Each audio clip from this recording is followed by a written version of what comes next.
당신이 아끼는 왕비를 우리 황제에게 드려라 라고 말을 한 겁니다.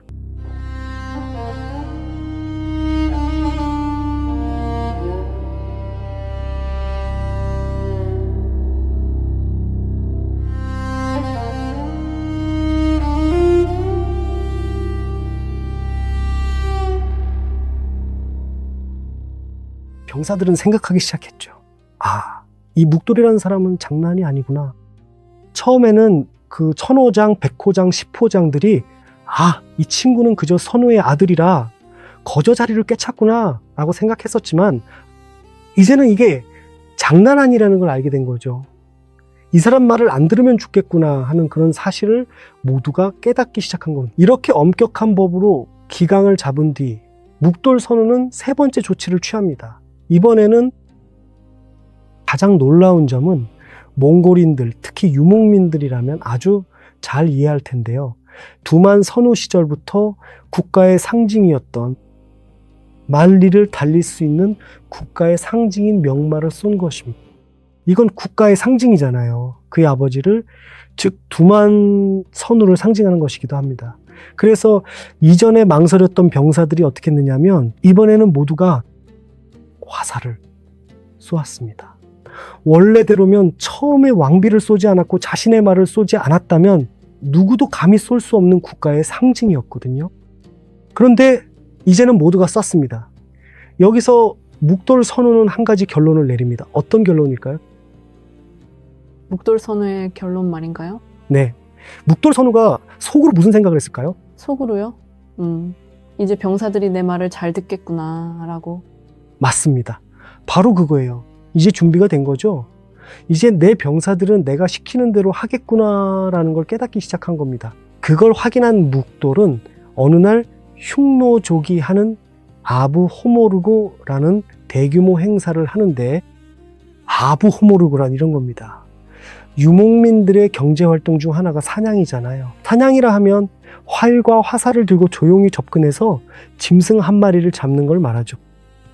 그런데 모든 병사가 모여서, 흉노의 24개 부족의 모든 병사가 다 모여서 하는 사냥을 아부 호모르고라고 해요. 광활한 평원이나 산맥 전체를 완전히 포위해서 그 상태로 사냥을 몰아가는 것을 의미하죠. 자, 이 대규모 사냥은 첫째로 흉노의 경제적 측면에서 전쟁 준비가 됩니다. 둘째로는 병사들의 식량이 되기도 하죠. 자, 셋째로는 흉노의 총 병력이 정확히 얼마나 되는지 병사들의 수를 파악하는 데 중요한 의미가 있습니다. 이런 중요한 일이기 때문에 이제 선우부터 일반 병사까지 모든 군인이 참여하는 것이라고 이해하면 됩니다. 자, 그래서 가을에 이제 가축들이 살찌고 야생 동물들도 한창 살이 올랐을 바로 이때 흉노인들은 모두 아부 호모르고에 나섭니다. 자, 이때는 그 대이동과 함께 기병들이 움직이고 있는 거죠. 그렇죠. 자, 바로 이때 묵돌 선우의 눈빛이 그 어느 때보다 결연한 눈빛으로 변해 있었던 겁니다. 그가 무엇을 했느냐? 바로 그 명적을 뽑아들었습니다. 이 광경을 수많은 대군이 지켜보며 행군하고 있었죠. 바로 이 순간 묵돌 선우는 그 명적을 준비해서 자신의 아버지를 향해 화살을 날린 겁니다. 자, 이건 이렇게 말하는 게 더 낫겠네요. 단순히 아버지를 쐈다기보다 아버지의 방향으로 화살을 날려버린 거죠. 자, 이때 그 10,000명의 군사들이 모두 활과 화살을 꺼내 들고 두만 선우를 향해 일제히 쏜 겁니다. 자, 그래서 역사 기록에 따르면 두만 선우의 몸 위로 고슴도치라는 동물 아시죠? 네. 고슴도치 가시처럼 많은 화살에 밝혀 죽었다고 하네요. 자, 이렇게 해서 묵돌 선우는 이제 바로 그 당시에 아버지의 소프트 파워 정책, 즉 두만 선우인 아버지를 따르던 귀족과 관리들이 있을 거잖아요. 이 귀족과 관리들 중에서 자신을 따르겠다는 뜻을 밝힌 그런 장군들은 살려두고 자신을 따르지 않겠다고 한 자들은 모두 제거해버린 것입니다. 모두 치워버려요. 그러고 나서 묵돌 선우는 곧장 자신의 궁전, 즉 왕궁으로 돌아오게 됩니다. 지금 왕궁에는 누가 있을까요? 왕궁에요? 네. 왕궁에 본인이 있는 걸까요? 묵돌은 시골에 있잖아요. 시골에? 아부 호모르고 하고 있고. 하지만 이제 아버지는 죽었죠? 아버지는 돌아가셨죠. 이제 그 그 동생이요. 동생 그리고 그 부인이요? 어떤 부인이 있잖아요. 그 두 번째 부인, 사랑했던 사람, 맞아요. 후궁. 후궁. 사랑했다는 건 아버지 두만선우가 사랑했던 후궁을 말하는 거죠. 맞아요. 그래서 어떻게 됐냐면 나중에 이 사람이 권력을 두고 다툴 것이라고 생각했기 때문에 미래의 경쟁자가 없도록 하기 위해 말하기는 좀 그렇지만 가서 이 두 사람을 제거해버리는 것. 그렇게 해서 기원전 209년 묵돌선우는 결국 자신의 아버지로부터 확실하게 정권을 장악하게 됩니다. 그리고 그는 왕궁에 도착하자마자 자신을 따르지 않거나 혹은 전혀 원하지 않는 사람들까지도 모두 하나도 남김없이 제거해버렸죠. 자, 이제 우리 다시 이 부분에 대해 잠시 결론을 내려봅시다. 우선 방금 묵돌선우의 전설에 따르면 처음 3번 자신의 말, 그 다음엔 사랑하는 왕비, 그리고 국가의 상징인 말을 쏘았죠. 네. 이 과정 자체는 묵돌이 엄격한 규율을 갖추지 않으면 미래의 흉노의 규율이라는 것이 무너질 것이라는 점을 아주 잘 이해하게 해주었습니다. 또한 앞으로 다른 병사들도 이 사람을 따르면 첫째로 강력해질 것이고 성공할 것이라는 점을 아주 잘 이해할 수 있게 된 것이죠. 네. 그 다음으로 아버지를 쏘았다라는 것은 물론 조국을 위해 아버지를 포기할 수밖에 없었다라는 것을 의미합니다.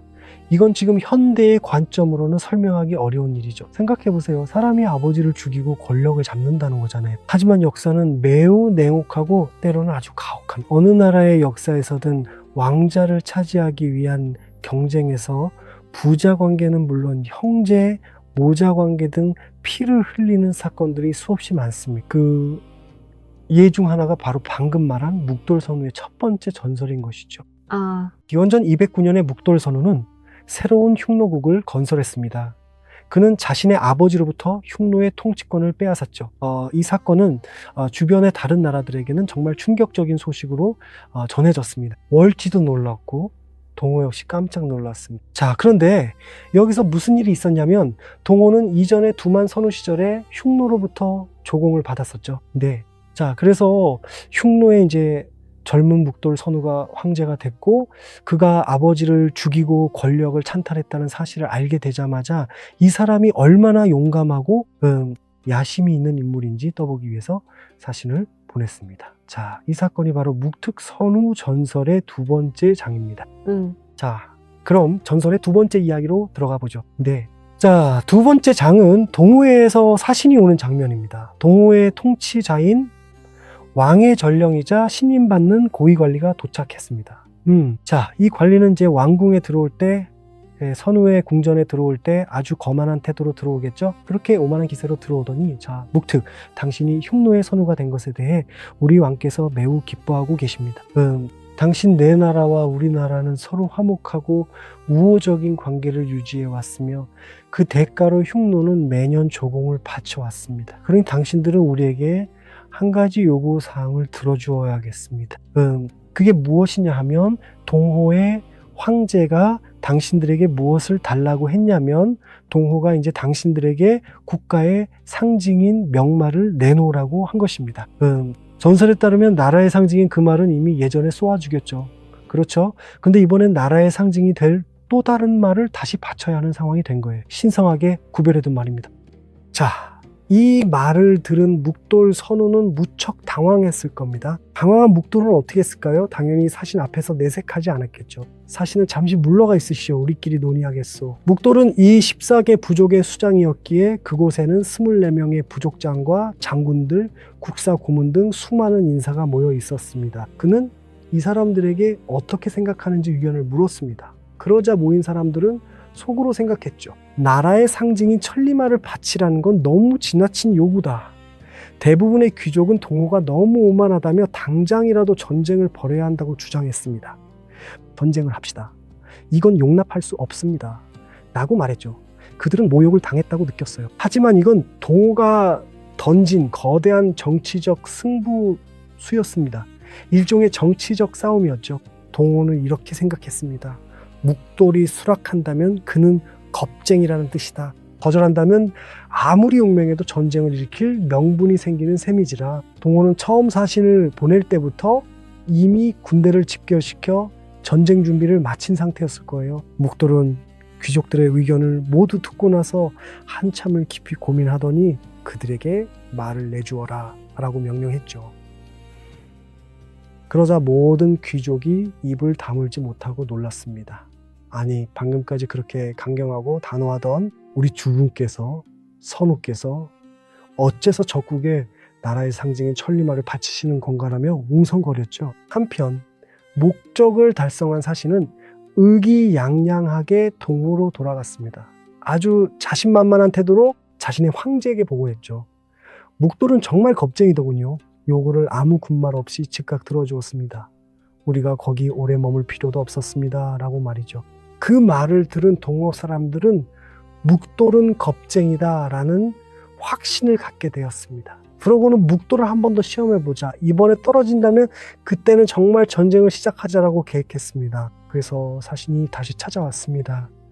이번에는 지난번보다 훨씬 더 거만하고 오만한 태도로 마치 세상을 다 가진 양 거들먹거리며 거만하고 당당하게 들어와서는 묵돌에게 대충 고개만 까딱하며 인사를 건네고는 그러고는 말했죠. 묵돌 선우, 우리 황제께서 당신이 흉노의 선우가 된 것을 축하하며 보내주신 천리마를 기쁘게 받으셨소. 이 우호 관계를 더욱 돈독히 하기 위해 우리 왕께서 한 가지 더 요구하셨소. 그것은 바로 당신이 아끼는 왕비를 우리 황제에게 드려라 라고 말을 한 겁니다. 자, 이제 들어보시면 이전 이야기에서는 모든 걸 다 보여줬었잖아요. 그렇죠? 그런데 여기서는 첫째로 그 말을 내어줄 수 있고요. 옛날 왕이나 귀족들은 왕비가 많았다는 점에서도 그렇게 이해할 수 있는 거죠. 그렇죠? 그러면 당연히 묵돌은 자신이 사랑하는 왕비를 한번 쳐다보겠죠? 네. 그렇죠. 자, 사신이요. 앞으로 나오세요 라고 하죠. 어떻게 했을까요? 서로 물어보고 의논해야죠. 맞아요. 서로 묻고 회의를 해야 하는 거죠. 그래서 다른 귀족들에게 자, 의견을 말해보라고 했어요. 이제 우리는 어떻게 해야 하는가라고 물은 거죠. 아까 말했잖아요. 처음에 국가의 상징인 천리마를 내줄 때부터 우리를 모욕하는 거라고요. 당장 전쟁을 하자고 했는데 이제는 우리 선우님의 사랑하는 왕비까지 내놓으라고 하니 이건 동호가 정말 선을 넘은 겁니다. 그러니 당장 전쟁을 합시다라고 했죠. 장군들은 계속 싸우자고만 하는 상황이었고요. 그렇죠. 자, 선우는 다시 깊이 생각했어요. 생각하고 또 생각하다가 네. 왕비를 보내라고 했죠. 왕비 한 명 때문에 우호적인 두 나라 사이에 금이 가면 안 된다며 왕비를 보냈어요. 왕비도 아마 수레에 앉아 울면서 떠났을 거예요. 왕비가 그 후에 어떻게 됐는지는 아무도 모르죠. 수업할 때 학생들이 저한테 자주 묻거든요. 교수님, 왕비는 어떻게 됐나요? 라고. 어떻게 되었어요? 그래서 그 후에 어떻게 됐는지에 대해서는 역사에 없어요. 그냥 그렇게 떠났다는 내용만 남아있죠. 자, 이렇게 묵돌 선우의 사랑하는 왕비를 얻은 동호의 왕은 더욱 오만해졌죠. 그러면서 묵돌은 정말 겁쟁이구나 라고 믿게 된 거예요. 그렇게 겁쟁이라고 생각하고 나서는 다시 사신을 보내기로 합니다. 이번에 사신을 보낼 때는 한 가지를 더 시험해 보자고 한 거죠. 한번 자, 이제 사신이 왔어요. 그 거만하고 오만한 태도 같은 건 이제 더 높아졌겠죠. 그리고 궁궐에 들어오자마자 그 사람의 말투나 언사가 이제는 어떻게 저런 말을 하나 싶을 정도였죠. 묵돌, 우리 황제께서 당신이 한 가지만 들어준다면 이 화친 관계를 더 넓히고 계속 이어가고 싶다고 하셨습니다. 그래서 흉노와 동호, 이 두 나라의 국경 사이에 땅이 하나 있는데 그 땅을 우리 동호에게 바쳐야겠소라고 했죠. 그러자 묵돌은 또 사신에게 하던 말을 하는 거죠.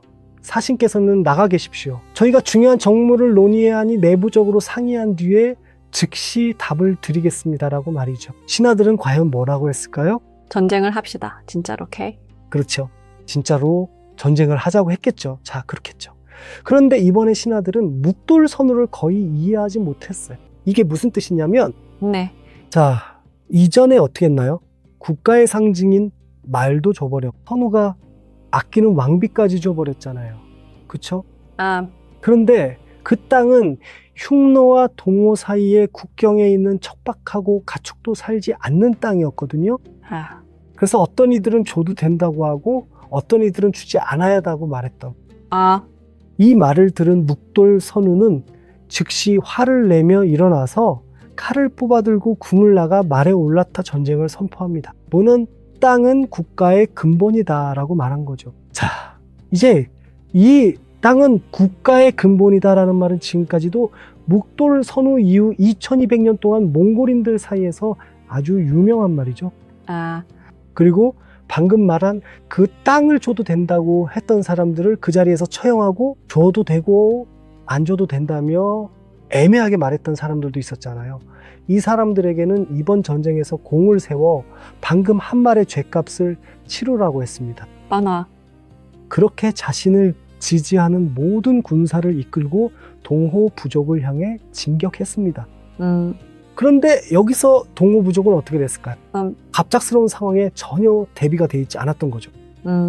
아무런 대비가 전혀 없었기 때문에 방금 전에 동호 부족을 기습적으로 공격한 묵돌 선우는 그 기회를 놓치지 않고 즉시 승기를 잡아서 동호 부족을 완전히 격파하게 됩니다. 아, 동호인들은 어떻게 됐냐면 그 전쟁에서 패하고 대부분이 묵돌 선우에게 항복했습니다. 하지만 일부는 더 멀리, 아주 멀리까지 도망쳤죠. 이 도망친 무리를 역사에서는 동호라 부릅니다. 동호에서 또 한 무리가 갈라져 나와 도망쳤고 그 무리는 나중에 오한족으로 불립니다. 오한족이군요. 이 사건 이후 100여 년이 지나 또 다른 일이 벌어지는데 흉노가 다시 오한을 공격하자 일부가 더 멀리 도망칩니다. 그들이 바로 흉노 이후에 국가를 세운 선비족입니다. 그러니까 동호는 혈통적으로 흉노와 하나라는 것이 첫 번째 포인트입니다. 그런데 이제 여기서 한 가지 사건이 벌어지는데 그게 뭐냐 하면 가장 먼저 동호에서 사신이 왔었잖아요. 그렇죠? 그 사신이 왔을 때 최고의 명마인 천리마를 내놓으라고 했었죠.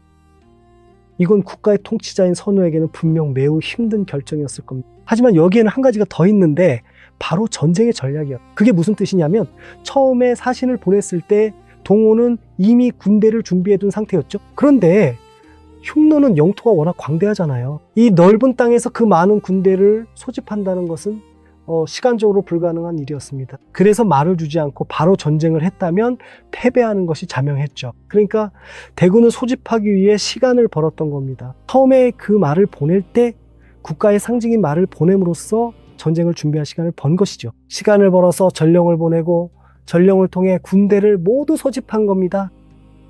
두 번째 때도 동호는 여전히 군사적 대비 태세를 갖추고 있었죠. 이때 흉노가 이미 군대를 모았더라도 바로 전쟁에 돌입하는 것은 준비되지 않은 전쟁과 같아서 패배할 수밖에 없었습니다. 그래서 병사들을 훈련시키기 시작했던 겁니다. 병사들을 훈련시켜야 했기에 시간이 더 필요했고 그 시간을 벌기 위해 사랑하는 왕비가 자신의 운명을 희생하며 대가를 치른 것이죠. 맞죠?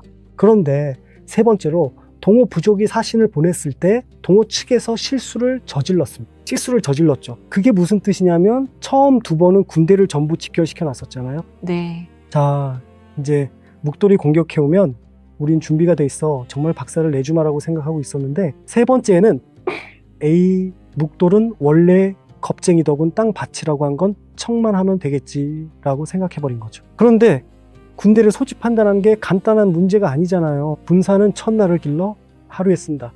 즉 유비무환라는 말이 있잖아요. 이것과 마찬가지로 동호도 유목민이었죠. 그래서 그 넓은 영토에서 불러 모은 대군을 그 왕궁에, 그러니까 칸의 궁궐이라고 해야 할까요? 거기에 모아두고 먹여 살린다는 건 경제적으로 볼 때 그렇죠. 매일 수천 마리의 양을 잡고 또한 매일 소를 잡아서 먹여야 한다는 뜻이거든요. 그래서 경제적으로 손실이 너무 컸기 때문에 군사들은 집으로 돌려보내고 말들은 초원에 풀어 쉬게 하자, 묵돌은 겁쟁이니까 라고 생각했던 겁니다. 그런데 방금 묵돌이 그 말을 듣자마자 칼을 뽑아 들고 즉시 전쟁에 나섰다는 건 모든 준비를 마친 상태였다는 거죠. 묵돌은 반대로 만반의 준비가 돼 있었던 거죠. 처음부터요? 네. 아, 반면에 동호는 방금 전쟁 전술면에서 실수를 범한 셈이죠. 그렇군요. 그래서 동호를 그 자리에서 정복해버린 거 이제 알겠죠? 네. 그렇게 정복한 뒤에도 묵돌은 멈추지 않았어요. 곧바로 주변 지역인 견곤, 월지 등 다른 유목 부족들을 모두 자신의 통치 아래 두었습니다. 그렇게 서기전 209년에 묵돌이 흉노 제국을 건설했다는 사실이 역사 문헌에 기록되어 전해집니다. 그때부터 서기전 206년까지, 그러니까 약 3, 4년이라는 짧은 기간 동안 묵돌은 다른 부족들을 정복하며 단 3년 만에 흉노의 위상을 유목민들 사이에서 가장 약해졌던 두만 선우 시절의 그 상태에서 완전히 정반대로 입지를 바꿔놓은 겁니다. 이제 누가 가장 큰 우두머리일까요? 목돌 선우이겠네요. 묵돌 선우, 즉 흉노족이 된 거죠. 그러니까 흉노는 바로 이 시기에 제국이 되었다는 뜻입니다. 흉노는 원래 24개 부족의 연맹체였는데 다른 큰 나라들을 정복하면서 이 모든 과정을 통해 흉노가 제국의 반열에 올랐다는 것이죠. 이 두 전설이 합쳐져서 모든에 관한 놀라운 역사가 이어지는 겁니다. 그리고 이 두 번째 전설은 네. 2부의 가장 하이라이트였습니다. 자, 방금 말했듯이 동우부족을 정복한 것에 그치지 않고 당시 강력했던 월지나 오손을 정복했죠. 거기서 멈추지 않고